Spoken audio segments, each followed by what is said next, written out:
මෙන්න සිරිලයි. මල්ලි වාසිද? වාසි සිරිලයි.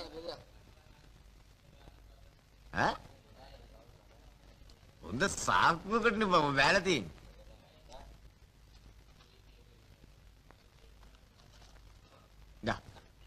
මේක තියන්න. මේක මදි සිරිලයි. අඩු පොඩි උන්ට මොනවද ලොකු සල්ලි. පළ.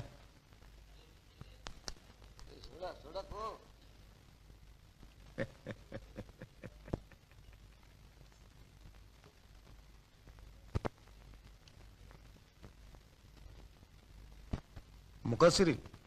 ස්විප් එකක්ද?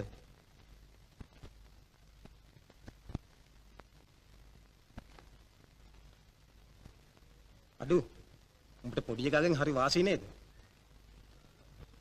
මාන්සිලා ජොබ් එක ගන්නේ වාසි ගන්න නෙමෙයිද?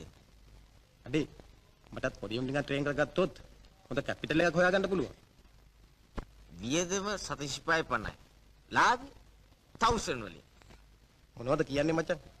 ඇඟපතරි දෙන්නේ නැතුව හම්බු කරන්න පුළුවන් නම් කවුද අකමැති? හැබැයි විඳවන්න පටන් ගත්තාම තමයි මල්ලි දිරවන්නේ නැත්තේ. මාටුනොත් බිල්ලට යන්නේ උන්නේ බං.